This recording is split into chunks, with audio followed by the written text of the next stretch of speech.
హైడ్రా గురించి చెప్పడం మా ఉద్దేశం కాదండి.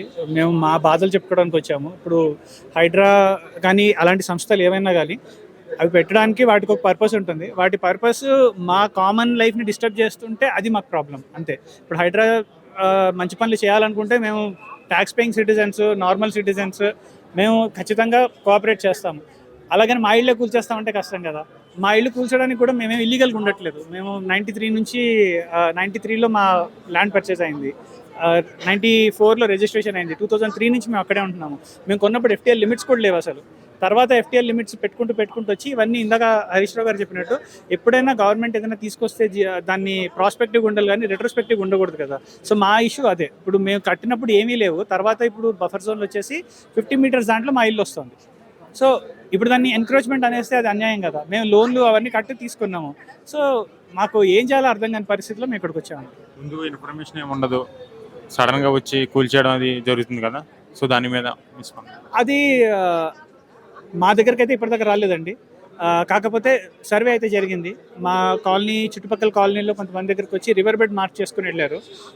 మేము అడిగితే నెక్స్ట్ మీరే అని చెప్పారు అంతే. నెక్స్ట్ మీరే అన్నదానికి అర్థం ఏంటి అసలు? అది అంటే నెక్స్ట్ రివర్ బెడ్లో ఉన్నాయి అంటే మీరు అది రెడ్ మార్క్ చేసుకుని వెళ్ళాలంటే ఇల్లీగల్ అన్నట్టు దాని అర్థం కదా. ఓకే, ఎఫ్టీఎల్ లోపల కట్టారు, రివర్ బెడ్లో కట్టారు, అది కూడా అప్రూవల్స్ తీసుకుని కనుక ఎవరైనా కట్టుంటే వాళ్ళని వేరేలా ట్రీట్ చేయాలి.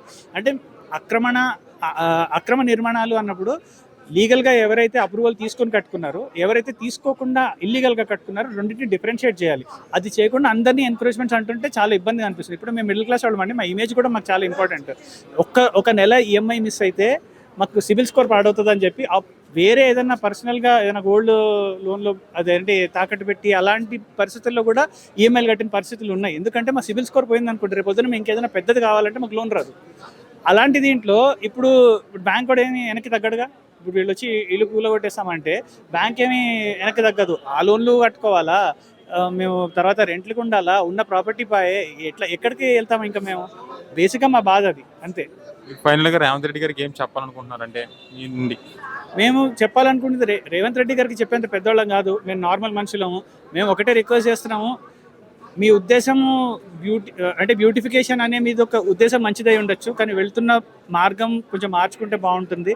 ఎందుకంటే కొన్ని వేల ఇళ్ళు మీరు ఆల్రెడీ మార్క్ చేశారు. వేల బిల్డింగ్స్ అంటే ఇళ్ళు కూడా కాదు. ఒక్కో బిల్డింగ్లో కొన్నిసార్లు మీకు 10-20 అపార్ట్మెంట్స్ అయితే ఉంటాయి. అంటే కొన్ని వేల కుటుంబాలు, కొన్ని లక్షల మంది జీవితాలు రోడ్డు మీదకి వచ్చేస్తాయి. చాలామందికి అవే సేవింగ్స్. సో దయించి మీరు చూసి అసలు ఏంటి అనేది ఒక్క అడుగు ముందు కొంచెం రివ్యూ చేసుకుని బెస్ట్ కోర్స్ ఆఫ్ యాక్షన్ ఏంటో అది మీరు డిసైడ్ చేసుకుని వెళ్ళండి. ఇలా అడ్డగోలుగా కూల్ చేయడం కరెక్ట్ కాదండి.